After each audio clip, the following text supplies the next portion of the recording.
Clara thought the joint savings account was their entire world.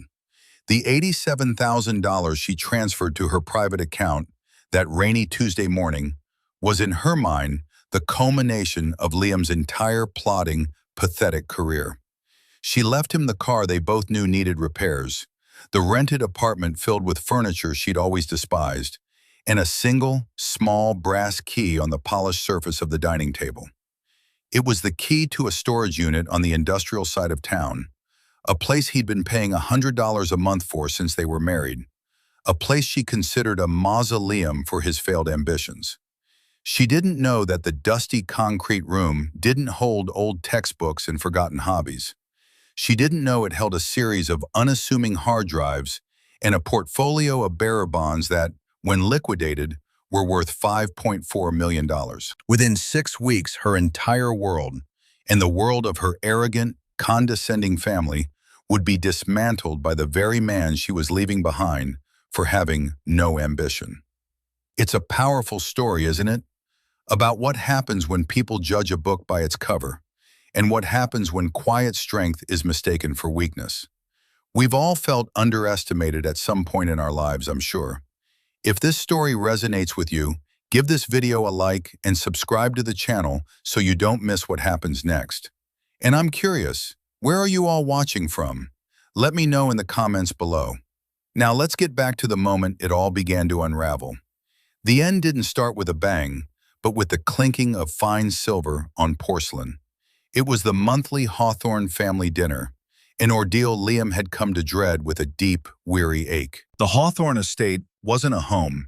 It was a monument to generational wealth, a sprawling Tudor mansion that loomed over its manicured lawns with an air of smug permanence.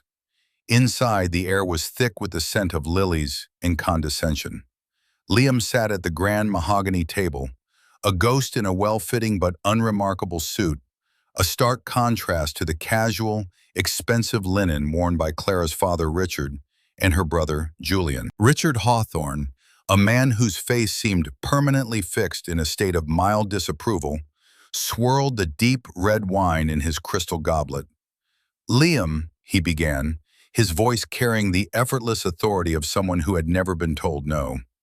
"Eleanor and I were just discussing you the other day." Liam met his father-in-law's gaze, his expression placid. "Oh, I hope it was nothing too scandalous." Julian, who possessed his father's arrogance without any of his underlying business acumen, let out a short, derisive laugh. "Hardly. It's tough to be scandalous when your greatest ambition is to hit your quarterly sales target." Clara shot her brother a look, but it lacked any real heat. It was the perfunctory defense of a wife who had long since stopped believing in the man she was defending.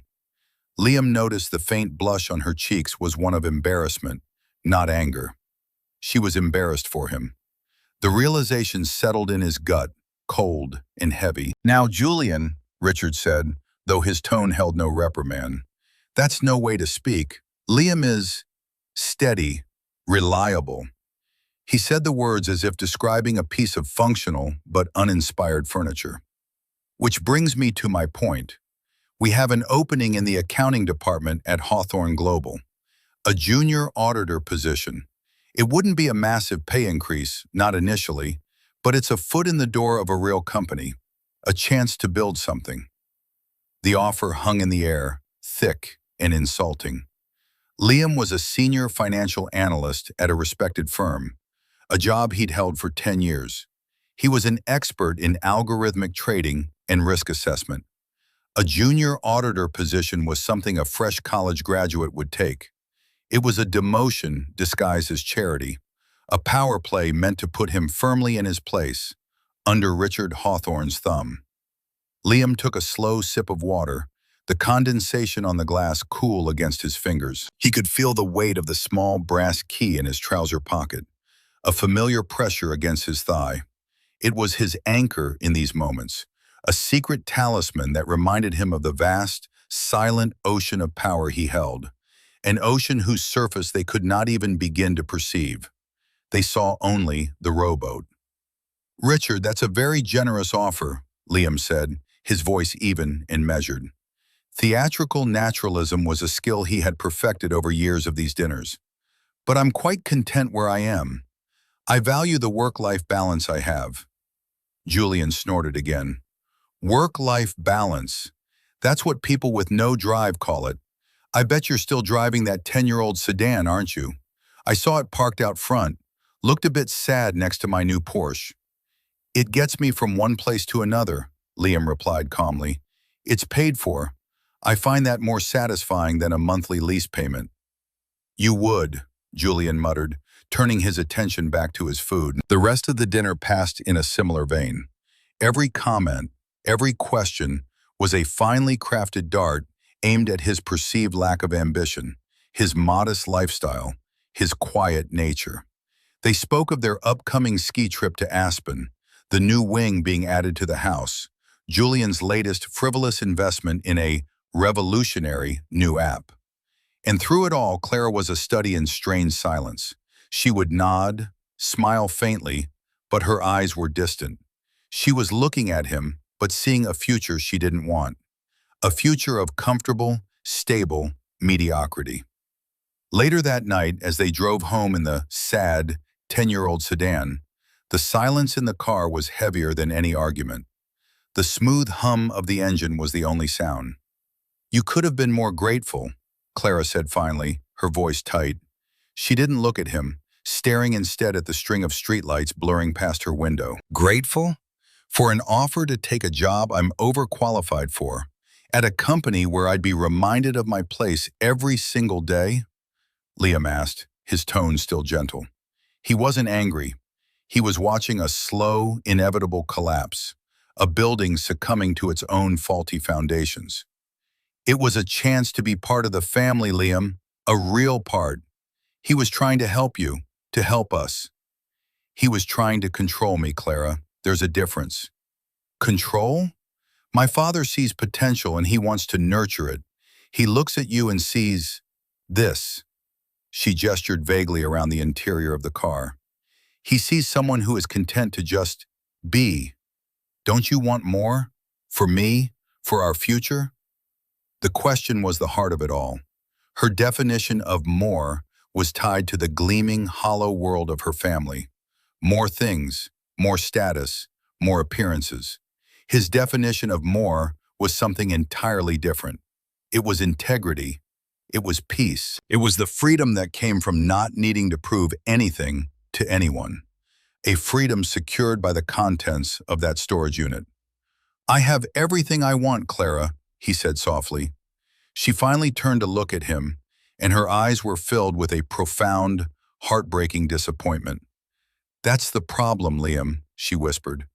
That's the entire problem. He pulled into the parking garage of their apartment building, the space feeling small and inadequate after the sprawling grounds of the Hawthorne estate. He switched off the engine, and in the sudden silence he knew. It wasn't a matter of if, but when. The foundations had cracked. It was only a matter of time before the whole structure came down. He reached into his pocket, and his fingers closed around the cool, solid brass of the key. Patience, he told himself. Just a little more patience. The weeks that followed the disastrous dinner were a masterclass in passive aggression. Clara began to build a wall between them, brick by invisible brick. The wall was made of late nights out with friends, extravagant purchases that appeared in their apartment like exotic, unwelcome birds, and a chilling, polite distance.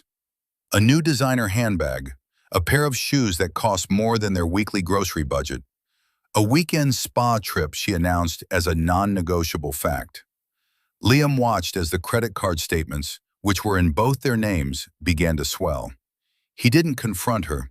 Instead, he would wait until she was asleep, log into their joint account from his personal laptop, and quietly pay the balance in full from a separate, hidden account. An account she had no idea existed. It was the operating fund he'd set up years ago, a small, liquid portion of his fortune intended for just such expenses. To him, her frantic spending was not a financial crisis. It was a symptom. It was the desperate flailing of someone trying to fill a void inside themselves with things. He meticulously saved every statement, every receipt, digitally filing them away in a secure folder on one of the encrypted drives he kept in the storage unit. It wasn't for revenge, it was for clarity. When the time came, the facts would need to speak for themselves. One Saturday afternoon, she introduced him to Sterling Vance. He arrived at their apartment to pick Clara up for a gallery opening, and he was everything Liam was not. Tall, tanned, with teeth so white they seemed to glow. He wore a blazer with no tie, a gold watch that was ostentatiously thin, and an air of breezy, unearned confidence. He was a property developer, he announced, specializing in luxury waterfront condos. He shook Liam's hand with a grip that was performatively firm. "Liam, great to finally meet you. Clara's told me a little about you," Sterling said, his eyes flicking around their modest living room with a barely concealed smirk. The "little" hung in the air, implying there wasn't much to tell. "Sterling," Liam replied, his own handshake relaxed and brief. He did not feel intimidated. He felt like a biologist observing a particularly colorful but common species of insect. He had analyzed the financial statements of men like Sterling for years. They were often built on a scaffolding of debt and leveraged assets, a house of cards waiting for a stiff breeze. "You're in finance, right? Numbers guy?" Sterling continued, clapping him on the shoulder. "Good, solid work. Someone's got to do it." Clara stood by the door, radiating an anxious energy.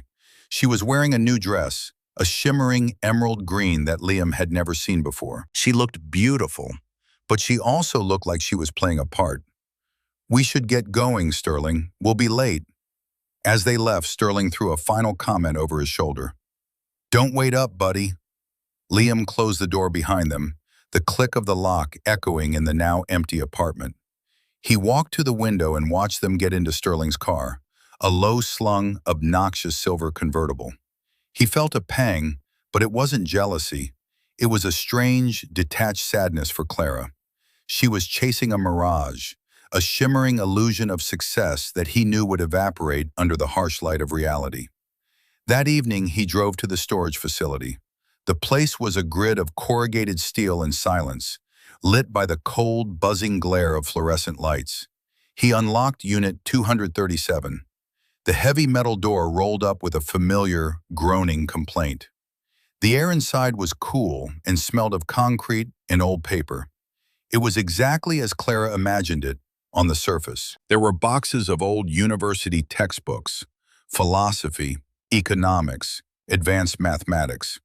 There was a disassembled drafting table from a brief foray into architecture. There was an old guitar he hadn't played in years. But against the back wall, behind a stack of boxes labeled "Winter Clothes," was a heavy, fireproof safe. He didn't open it. He didn't need to. He knew what was inside. The encrypted hard drives containing the source code for Nexus, the predictive trading algorithm he had designed in his mid-20s. The algorithm was his masterpiece, a complex system of code that could analyze market fluctuations with a 94% accuracy rate.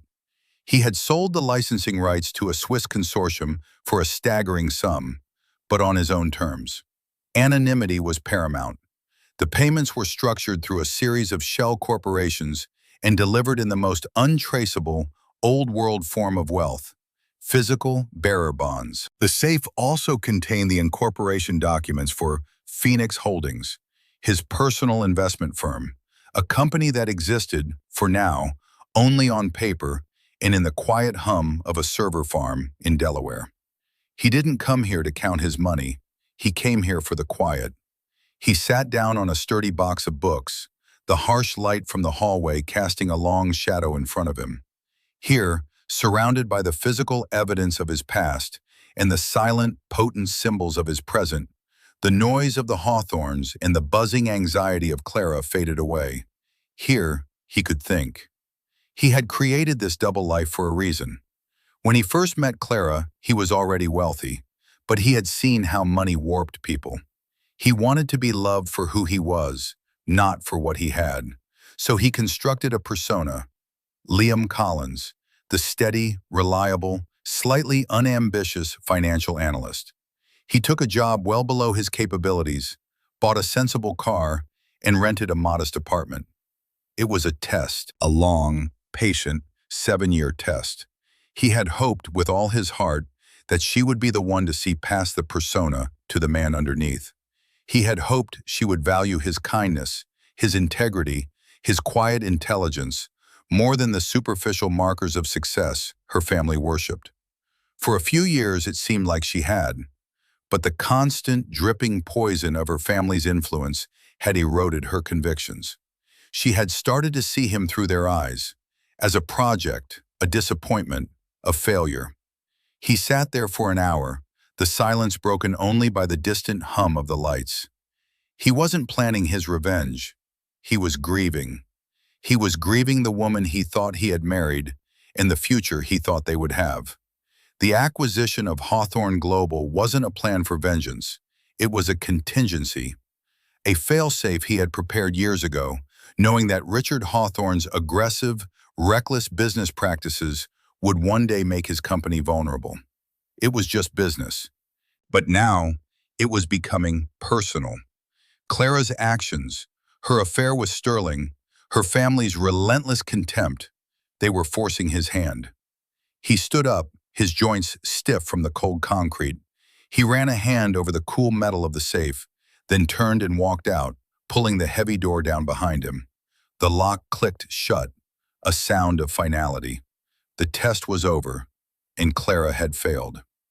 The pressure continued to build, a slow, inexorable tightening.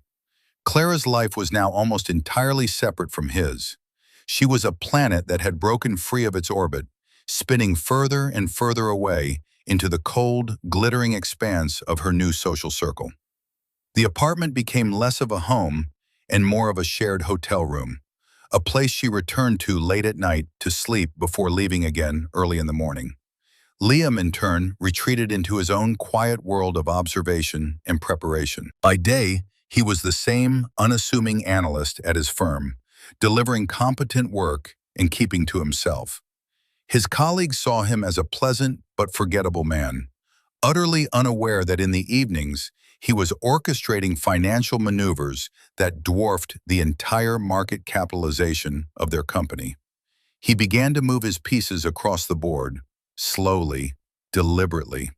Through Phoenix Holdings, he started buying up small, strategic stakes in Hawthorne Global's suppliers and distributors. He acquired small, nagging debts the company owed, becoming a minor but persistent creditor. These were small moves, almost unnoticeable on their own, but together they were forming a net that was slowly closing around Richard Hawthorne's empire. He learned, through his own discreet research, that Sterling Vance's much-touted development projects were dangerously over-leveraged. Sterling was a classic paper tiger, his wealth a shimmering illusion built on bank loans and promissory notes, many of them personally guaranteed by Richard Hawthorne, who was desperate to associate his family name with Sterling's trendy, high-profile image. Richard saw Sterling as the son he wished he had, flashy, aggressive, and a master of self-promotion. He was blind to the flimsy reality of the man's finances. Liam saw it all with perfect, dispassionate clarity. The quiet before the storm arrived in the form of a heavy, cream-colored envelope. It was an invitation to the annual Hawthorne Foundation Charity Gala, the pinnacle of the family's social calendar.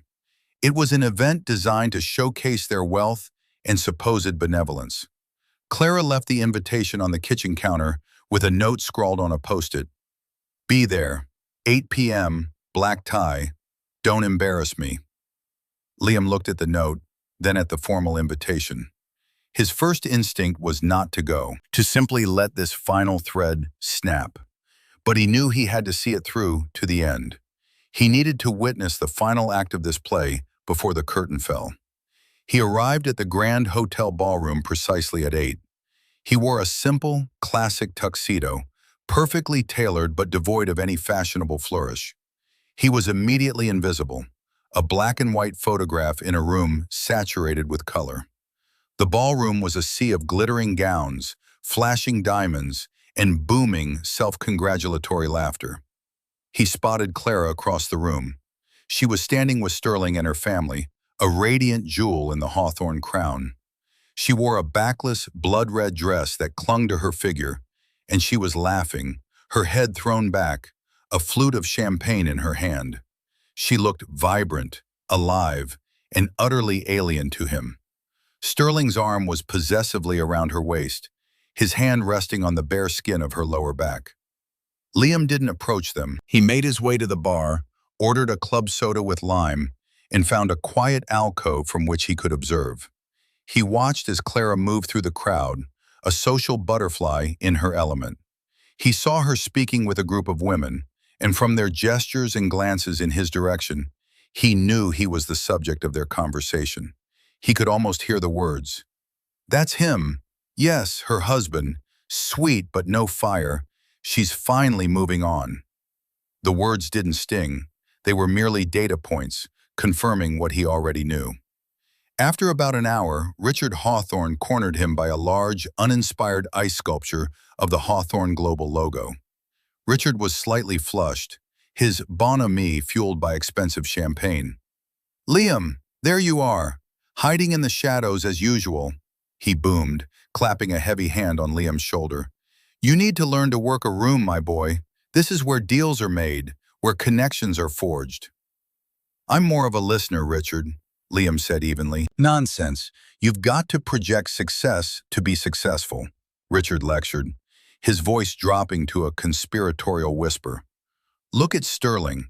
The man is a force of nature. He's what this family needs, a bit of modern dynamism.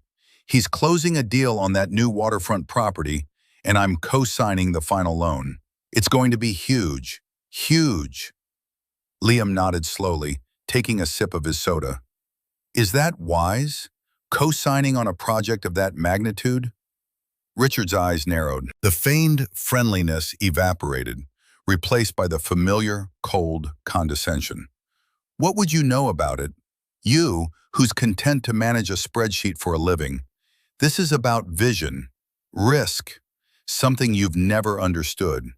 You play not to lose, Liam. Men like me, men like Sterling, we play to win." He straightened his tie, his brief lecture concluded. "You know, I'm disappointed in you. I gave you a chance to be part of something real. You threw it back in my face. You're holding my daughter back. A woman like Clara, she needs a man who can give her the world, not just a comfortable little corner of it." Richard didn't wait for a response. He simply turned and walked away, leaving Liam standing alone by the melting ice sculpture. The words were the final, definitive statement. "You are not enough. You will never be enough."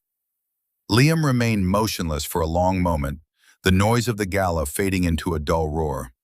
He felt a strange sense of calm settle over him. It was the calm that comes when a difficult decision is no longer difficult, but simply necessary. The last shred of hope he'd held for his marriage, for Clara, finally dissolved. He finished his drink, placed the empty glass on a passing waiter's tray, and walked out of the ballroom. He didn't say goodbye to anyone. There was no one to say goodbye to. As the cool night air hit his face, he took out his phone. He didn't call a taxi. He called the 24-hour access number for the storage facility. He was going to retrieve a few things. The time for patience was over. The time for action had begun. The final confrontation happened on a Tuesday, exactly 2 weeks after the gala. Liam had spent the intervening time in a state of focused, quiet activity. He had not seen Clara. She had sent him a single text message. "I'm staying with my parents for a while. We need to talk." He hadn't replied. There was nothing left to say that wouldn't be said soon enough. He waited for her to come to him. She arrived at the apartment in the early evening, just as a cold autumn rain began to streak down the window panes. She didn't use her key. She rang the bell. It was a small gesture, but a significant one. She no longer considered this place her home. Liam opened the door. She stood in the hallway, dressed in expensive jeans and a cashmere sweater, her hair perfectly styled. She looked like a visitor. "Liam," she said, her voice strained, "can I come in?" "It's your apartment, Clara, or it was." He stepped back, holding the door open. She walked past him into the living room. She scanned the space, her eyes lingering on the familiar furniture, the art they had chosen together. The apartment was tidier than she'd ever kept it. "We need to talk about this," she said, turning to face him. "About us." "I think your actions have spoken quite clearly," Liam replied. He wasn't being accusatory. It was a simple statement of fact. He remained standing, a calm, immovable object. A flicker of annoyance crossed her face. She had expected him to be distraught, pleading, angry. His placid demeanor unnerved her. It threw her off her script. "I've been unhappy for a long time, Liam," she began, her voice taking on a rehearsed, therapeutic tone. "I feel like I've been suffocating. I need more. I need a life with passion, with ambition." "You mean a life with money," Liam said, the words gentle but precise. "That's not fair," she snapped, her composure cracking. "It's not just about money. It's about a partner who wants the same things I do. Someone who isn't afraid to take risks. Someone who is going somewhere." "And I'm not going anywhere?" "Look at us, Liam. Look at this apartment. Look at our lives. It's the same today as it was 5 years ago. You're comfortable. You're content. And I can't live like that."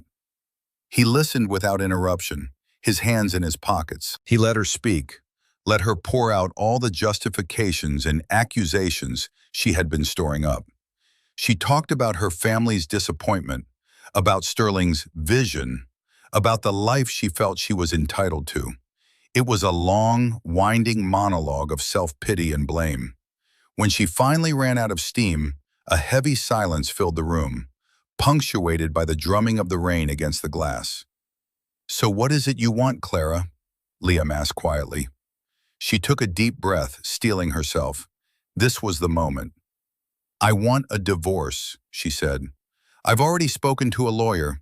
I think it's best if we make this clean. I don't want anything from you. Not really." She walked over to the dining table. I've taken the money from the joint savings account, the 87,000. I consider it my share. For the years I put into this marriage, the years I supported you while you were finding your footing." The sheer audacity of the statement was breathtaking.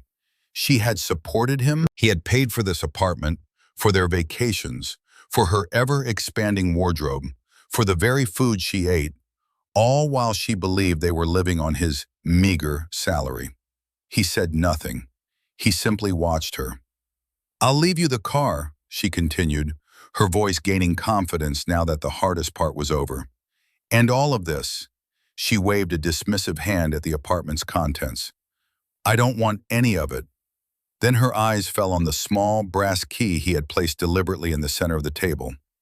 "Oh, and that," she said with a small, pitying smile. "The key to your little storage unit. You can have that too. Keep your old books and your broken dreams, Liam. Consider it my final gift to you." She thought it was a final, cutting insult, a symbol of his pathetic small life. Liam looked from the key to her face. Her expression was one of finality and relief. She had shed her dead weight. She was free. He walked slowly to the table and picked up the key, its familiar weight cool in his palm. He looked at her, and for the first time, a hint of something unreadable flickered in his eyes. It wasn't anger, it wasn't sadness. It was something else entirely. "Are you sure, Clara?" he asked, his voice low and steady. "Are you absolutely sure this is what you want? Because once you walk out that door, there is no coming back. The choice you are making right now is final." His intensity seemed to unsettle her for a second. A flicker of doubt crossed her face, but it was quickly replaced by resolve. Sterling was waiting. Her new life was waiting. "Yes," she said, her voice firm. "I'm sure." "All right then," Liam said, slipping the key into his pocket. He walked to the front door and held it open for her. "Goodbye, Clara." She stared at him, taken aback by his swift acceptance. There was no fight, no begging, no tears, just a quiet, final closing of a chapter. It was almost disappointing. She walked through the doorway without looking back. Liam watched her go down the hall until she turned the corner. Then he closed the door, the click of the lock sounding unnaturally loud in the silent apartment. He leaned his forehead against the cool wood of the door and closed his eyes. It was done. The building had finally, definitively collapsed. Now it was time to clear the rubble. And then it was time to build something new. The days immediately following Clara's departure were characterized by a profound and cleansing silence. The apartment, once filled with the tense energy of a relationship in its death throes, was now calm. Liam moved through the space with a newfound lightness. He packed Clara's belongings, her clothes, her shoes, her countless beauty products, into boxes with methodical precision. He did not throw them out. He arranged for them to be delivered to her parents' address, a final, courteous severing of ties. With the physical remnants of his marriage cleared away, he turned his full attention to the task at hand. The persona of Liam Collins, the mild-mannered analyst, was shed like a skin. He took a leave of absence from his job, citing a family emergency, an irony that was not lost on him. His real work was now being done from the spare bedroom he had converted into a command center. The room was Spartan, a powerful computer, 3 monitors displaying streams of market data and legal documents, and a secure phone line. It was from here that he piloted Phoenix Holdings. His first call was to Marcus Thorne. Marcus was a semi-retired corporate lawyer in his late 60s, a man with a mind as sharp as a shard of glass and a demeanor of unshakable calm. He was the architect of the deal that had made Liam a secret multimillionaire, and one of only 2 people in the world who knew the full extent of Liam's wealth and identity. "Marcus," Liam said, his voice crisp and clear over the encrypted line. "It's time. Activate the final stage of the acquisition protocol for Hawthorne Global." There was a pause on the other end, then Marcus's dry, familiar voice. "I take it the domestic situation has resolved itself?" "It has," Liam said. "The test is complete. The results were conclusive." "I'm sorry to hear that, my boy," Marcus said, and Liam knew the sympathy was genuine. "But from a strategic standpoint, this simplifies matters. Richard Hawthorne has been playing fast and loose for years. His personal guarantee on the Vance development was the final overreach. He's exposed. Are you ready for what comes next? This will not be quiet." "I'm ready," Liam said. "Let's begin." And so it began. The net that Liam had been weaving for months was now drawn tight. Phoenix Holdings, the mysterious investment firm no one had ever heard of, launched an official, aggressive, and hostile takeover bid for Hawthorne Global. The offer was just high enough to be tempting to shareholders, but low enough to be a deep insult to Richard Hawthorne.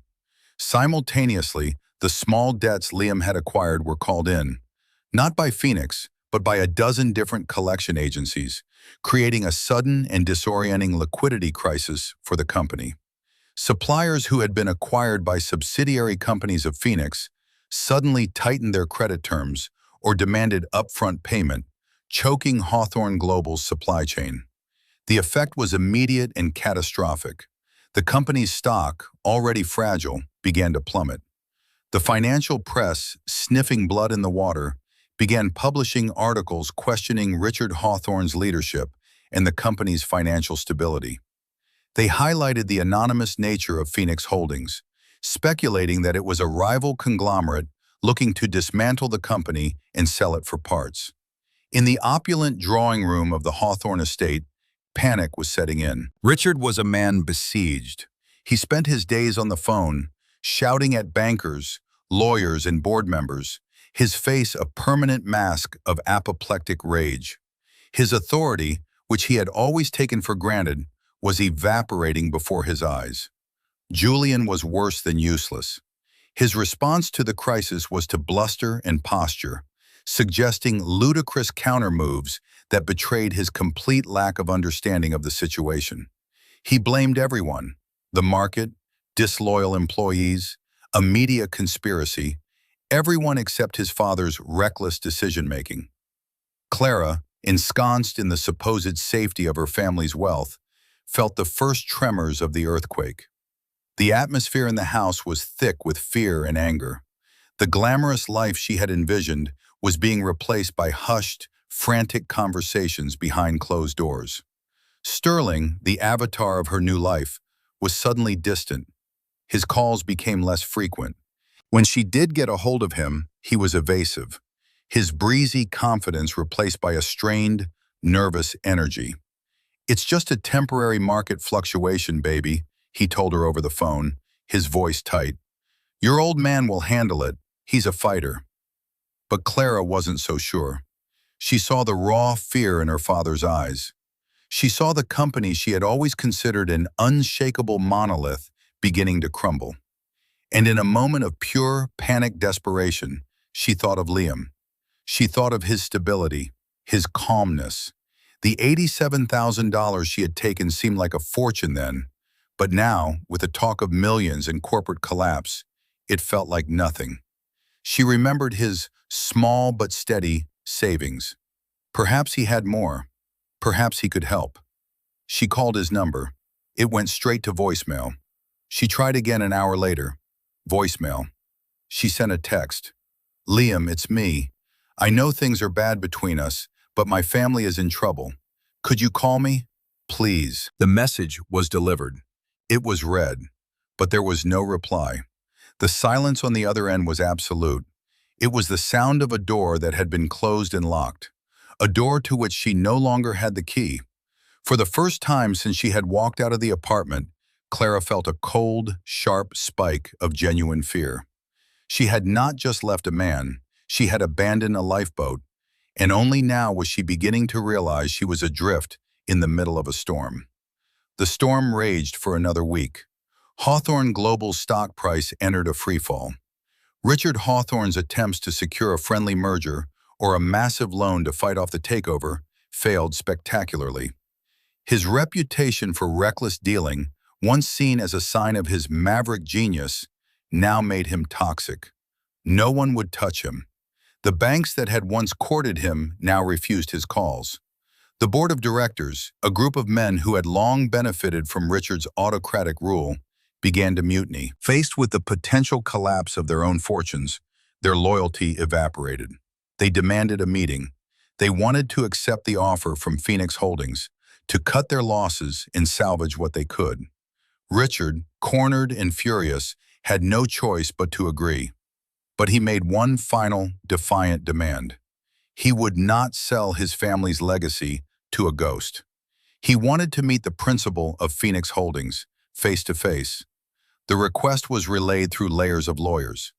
To everyone's surprise, the mysterious firm agreed. A meeting was set for the following Friday at 10 a.m. in the main boardroom of the Hawthorne Global headquarters. It felt less like a business meeting and more like a surrender ceremony. Clara insisted on being there. Her relationship with Sterling had completely disintegrated. He had finally confessed that his entire waterfront project was financed on the back of her father's guarantee. With Hawthorne Global on the brink of collapse, his credit was shot and the project was dead. He was ruined. He had disappeared, no longer answering her calls, leaving her to face the fallout alone. Her dream life had lasted less than a month. Now her entire identity was tied to her family, and that family was about to be torn apart. She felt a desperate, illogical need to witness the execution. On Friday morning, the boardroom was a chamber of dread. The long, polished table reflected the grim faces of the Hawthorne family and their senior counsel. Richard sat at the head of the table, his face gray and haggard. He looked 10 years older. Eleanor sat beside him, her hands clasped tightly in her lap, her usual serene composure replaced by a brittle tension. Julian was next to her, sullen and silent, scrolling endlessly through his phone, as if hoping to find an answer there. Clara sat slightly apart near the end of the table. She felt a strange sense of dislocation, as if she were watching a film of her own life. She had thrown away her stable, predictable marriage for this room filled with failure and fear. The $87,000 in her account felt like a pittance, a child's allowance. It wouldn't even cover a month of the life she had briefly tasted. The clock on the wall ticked with agonizing slowness. At precisely 10 a.m., the double doors to the boardroom swung silently open. Two men entered. The first was elderly, with a shock of white hair and an impeccably tailored gray suit. He carried a leather briefcase and moved with an air of quiet, unimpeachable authority. The second man walked beside him. He was tall and wore a dark navy suit that was a marvel of understated elegance. It fit him perfectly, highlighting a confidence that had always been present but was now projected, no longer concealed. His hair was neatly styled. His expression was calm, his gaze direct. It was Liam. A wave of stunned silence rolled through the room. It was so profound, so absolute, that the gentle hum of the building's ventilation system suddenly sounded like a roar. Julian's phone slipped from his fingers and clattered onto the table. Eleanor's hand flew to her mouth, a small, stifled escaping. Richard Hawthorne stared, his jaw slack, his mind refusing to process what his eyes were seeing. But it was Clara's reaction that was the most profound. She felt the blood drain from her face. The room seemed to tilt, the air growing thin and cold. It was impossible. It was absurd. This was Liam, her Liam, the quiet, unambitious man she had discarded. The man who drove a 10-year-old sedan and was content with his small life. And yet here he was, walking into the heart of her family's empire, not as a supplicant, but as a conqueror. Liam and Marcus Thorne walked to the opposite side of the table. They didn't take a seat. They stood, facing the assembled, shattered family. Liam's eyes swept across the room, meeting the gaze of each person in turn. He looked at Julian's stunned disbelief, at Eleanor's horrified confusion, at Richard's dawning, apoplectic rage. Finally, his eyes rested on Clara. He looked at her for a long moment, his expression unreadable. There was no triumph in his gaze, no, "I told you so." There was only a quiet, devastating finality. The look of a man who had asked, "Are you sure this is what you want?" and had received his answer. Marcus Thorne placed his briefcase on the table and opened it with two crisp clicks. "Good morning," he said, his calm voice cutting through the thick silence. "My name is Marcus Thorne, legal counsel for Phoenix Holdings. And this," he gestured towards Liam, "is my client, Mr. Liam Collins, the sole proprietor and chairman of the firm." The statement landed, simple, devastating, final. Richard Hawthorne finally found his voice. It was a strangled, incredulous roar. "You? This is a joke. A sick, twisted joke. You don't have two pennies to rub together. How is this possible?" Liam's gaze shifted from Clara to her father. His voice, when he spoke, was as calm and measured as it had been at that last family dinner, but it now carried an undeniable weight of authority. "Appearances can be deceiving, Richard," Liam said. "You, of all people, should know that. You built an empire on the appearance of strength while leveraging it to the breaking point." He took a step forward, his hands resting on the back of an empty chair. He was not just in the room, he commanded it. "You wanted to meet the owner of Phoenix Holdings," Liam continued, his voice resonating in the stunned silence. "Here I am." He paused, letting the reality of the situation sink in. "I am the anonymous entity. I am the creditor calling in your debts. I am the one who has acquired controlling interest in your suppliers. And as of this morning, with the acceptance of the tender offer by a majority of your shareholders, I am, for all intents and purposes, the new owner of this company." Julian finally snapped out of his stupor. "You can't do this. This is our family's company." "Is it?" Liam asked, his eyebrow raising slightly. "Your family owned a minority of the shares, Julian. The rest was owned by the public, by institutions, and by board members who, when faced with your father's incompetence, chose to protect their own investments. I simply gave them a viable option. It's not personal, it's just business." He looked at Richard. "That is a phrase you're familiar with, isn't it? The barb hit its mark. Richard sank back in his chair, his face a mottled shade of red and white. Clara could not speak. Her throat was tight, her mind a maelstrom of confusion and a terrifying, dawning comprehension. The storage unit, the quiet confidence, the question, "Are you sure this is what you want?" It all began to click into place, forming a picture so vast and unbelievable that she could barely contain it. He had known. All this time he had held this power, this wealth, and he had hidden it. He had let them mock him, belittle him, discard him. He had watched them self-destruct, patiently waiting. "But why?" Eleanor whispered, her voice trembling. "Liam, why would you do this to us? You were family." Liam's calm facade finally showed a flicker of emotion, a deep, resonant sadness. "Was I, Eleanor? Was I family when you sat in silence while your husband and son insulted me in your home, month after month? Was I family when you watched your daughter grow more and more distant, poisoned by your obsession with status and wealth, and you did nothing?" He turned his attention back to Richard. "And you offered me a menial job to humiliate me. You lectured me on ambition while your own was nothing more than reckless gambling with other people's money.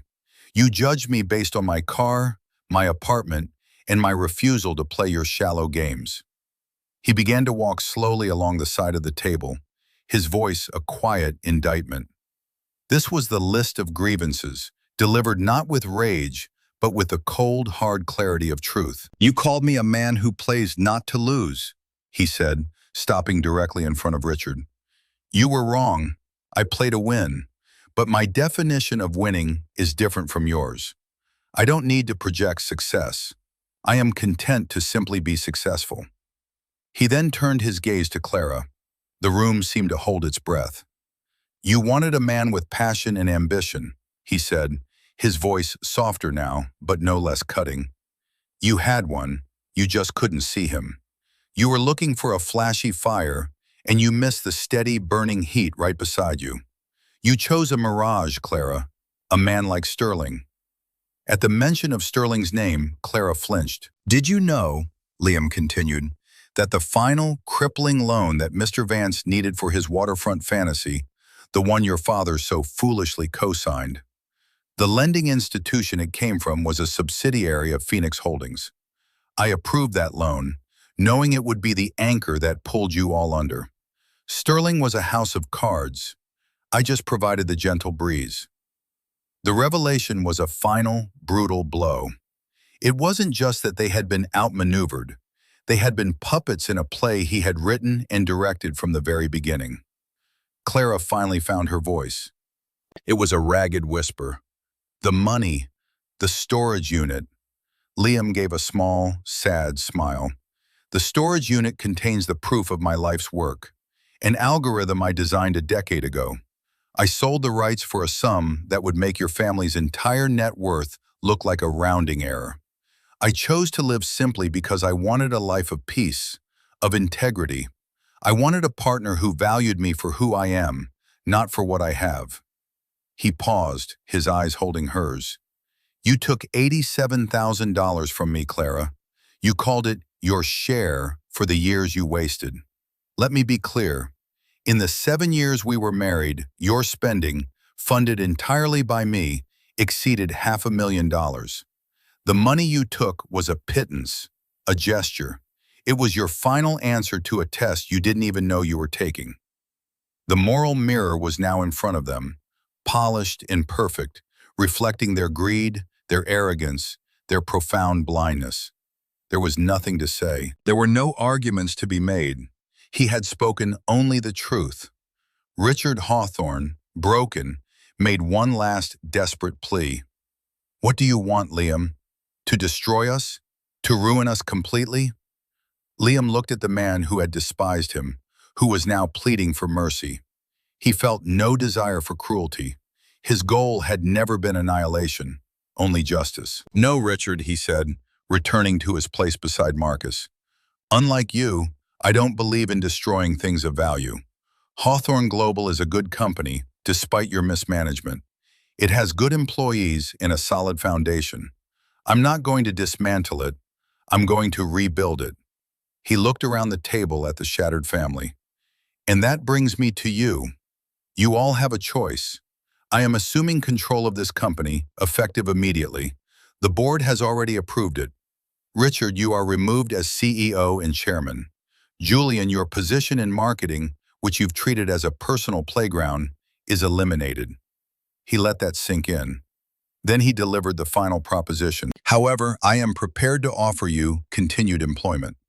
Richard, you know the manufacturing side of this business better than anyone.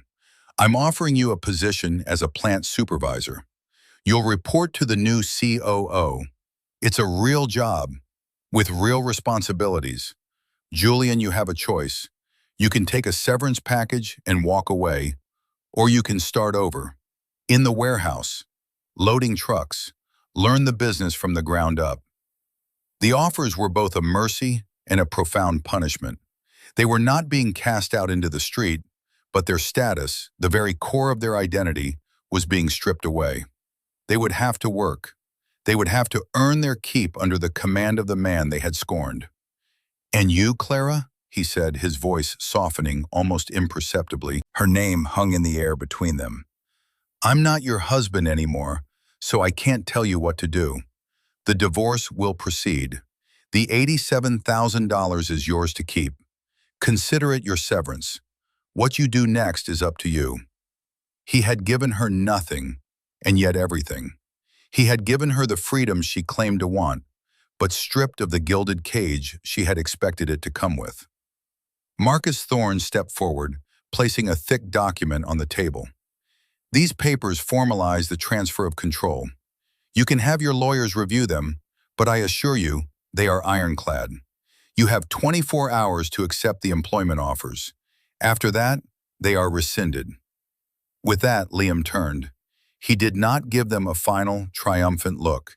He simply turned, and with Marcus beside him, he walked out of the boardroom, leaving the ruins of the Hawthorne dynasty in his wake.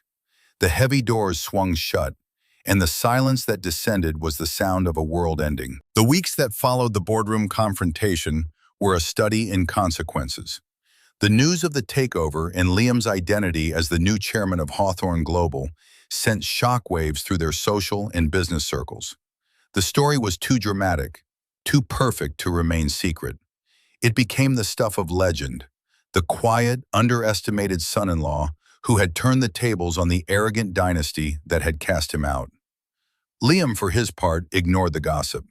He threw himself into the work of rebuilding the company. He was not a flashy leader, but a deeply competent one. He spent his days in meetings, not in the chairman's opulent office, but on the factory floor, in the accounting department, and in the shipping warehouses. He listened to the employees Richard had never bothered to know. He learned the business from the inside out, earning respect not through fear or title, but through his intelligence, his fairness, and his quiet dedication. He promoted from within, rewarding talent and hard work that had long been overlooked. Morale, which had been at rock bottom, began to climb. The company, under his steady hand, began to stabilize and then to grow. Richard Hawthorne, humbled and broken, accepted the position of plant supervisor. The first few weeks were a profound humiliation for him. Men who had once trembled when he walked by were now his peers. He had to clock in, follow orders, and submit reports to a woman half his age. But stripped of his power and pride, something unexpected began to happen. For the first time in his life, he was engaged in the actual, tangible work of the company his grandfather had built. He started to see the flaws in the processes he had implemented from on high, the inefficiencies he had never noticed from his leather chair in the boardroom. Slowly, grudgingly, he began to find a new, unfamiliar kind of purpose. He was no longer a king, but he was a maker again. Julian, predictably, refused the offer to work in the warehouse. He took the severance package, a sum that seemed large but was quickly squandered on lawyers and desperate attempts to maintain his lavish lifestyle. He tried to launch a new venture, but without the Hawthorne name and money to back him, No one would take him seriously. He was just another loud, entitled man with bad ideas. He bounced from one failed scheme to another, his bitterness growing with each failure, a ghost haunting the edges of a world that no longer had a place for him. And Clara. Clara was adrift. The $87,000, which was all she had in the world, dwindled with alarming speed. She couldn't stay at her parents' house. The atmosphere was thick with blame and silent recrimination. Her mother, Eleanor, who had once enabled her every whim, now looked at her with a mixture of pity and resentment. Clara had been the catalyst, the one who had brought the Trojan horse into their lives. She rented a small, generic apartment in a part of town she once would have sneered at. Her high society friends, who had flocked to her when she was with Sterling, now avoided her calls. She was a fallen woman, a cautionary tale. She tried to get a job, but she had no skills beyond spending money and managing a social calendar. She was forced to take a position as a retail assistant in a high-end boutique, a place where she had once been a prized customer. Now she spent her days folding sweaters and fetching things for women who were living the life she had thrown away. Every day was a moral mirror. She saw her past self in the demanding customers. She felt the sting of condescension from the wealthy patrons. She was living the very life of service she had so feared, the life she had accused Liam of consigning her to. One evening, about 3 months after the takeover, she was leaving work when she saw him. Liam was walking down the street, talking on his phone. He wasn't in a suit, just a simple jacket and jeans. He looked happy, relaxed. He passed by the boutique without even glancing in the window. He didn't see her. She was invisible to him now. She stood there on the sidewalk, a plastic bag with her cheap dinner in one hand, and watched him walk away. And in that moment, she finally understood. Her father's mistake was thinking Liam played not to lose. Her mistake was thinking he wasn't playing at all. The truth was, Liam had been playing a completely different game, a game whose rules she had never bothered to learn. The prize wasn't money or power. The prize was a life of peace and integrity. And he had won. Liam never set out to destroy the Hawthorns. His meticulously crafted plan was a shield, not a sword, designed to protect himself from the fallout of a marriage he knew was built on a lie. But when Clara and her family turned their scorn into a weapon, he had no choice but to let the shield do its work. The justice that followed was not vengeful, but poetic. Each of them was handed a consequence that was a direct reflection of their own character. Richard, who valued status above all, was stripped of his title, but given a chance to reconnect with the actual work that had once been his family's pride. In his diminished role, he found a sliver of the dignity he had lost, a dignity that came from tangible accomplishment rather than an inherited name. He would never be a titan of industry again, but he might, in time, become an honest man. Julian, who embodied empty arrogance, was left with nothing but his own hollow self. He was a cautionary tale of what happens when privilege is mistaken for merit. His fate was to drift, a permanent testament to the fact that without substance, style is meaningless. Clara's fate was perhaps the most poignant. She who had craved a life of effortless luxury was now forced to work for every dollar. She who had judged others on their appearances was now judged herself. She had been given the ultimate freedom she claimed to desire, the freedom from Liam, from her family, from everything. But she found that absolute freedom was a cold and lonely place. Her journey was not one of punishment, but of a long, painful education in reality. Whether she would learn from it, whether she would build a new life based on self-reliance and genuine worth rather than illusion, remained to be seen. Her story was not over, but its next chapter would be written entirely by her. And Liam? Liam found what he had been searching for. In taking over Hawthorne Global, he had not become the thing he despised. He did not rule with an iron fist like Richard. He led with a quiet, steady hand. He found fulfillment not in the accumulation of more wealth, but in building something of value, in creating a healthy, respectful workplace, and in using his power for constructive ends. He sold the Grand Hawthorne estate and used the proceeds to create a charitable foundation, providing scholarships for underprivileged students in business and finance, a direct counterpoint to the self-serving vanity of the old Hawthorne Foundation. He kept the modest apartment. He still drove the 10-year-old sedan. His life on the surface did not change dramatically. The real change was internal. The weight of his secret, the burden of the test he had been administering, was gone. He was finally fully himself, a man whose immense success was perfectly aligned with his deep-seated integrity. He had proven that true worth isn't about what you show to the world, but about the strength and character you hold within. Patience, strategy, and an unwavering moral compass had triumphed over arrogance and superficiality. He hadn't just won a company, he had won his own peace. So what do you think? Was the justice Liam delivered fair, or was it too harsh? It's a complex question, and I'd love to hear your thoughts in the comments below. This story is a powerful reminder that the quietest person in the room is often the most powerful, and that underestimating someone based on appearances can lead to a devastating downfall. Thank you for joining me on this journey. If you found this story of vindication and poetic justice as satisfying as I did, please don't forget to hit that like button and subscribe to the channel for more stories like this one. Your support means the world and allows us to keep bringing these narratives to life. Until next time, remember to be kind, be patient, and never judge a book by its cover.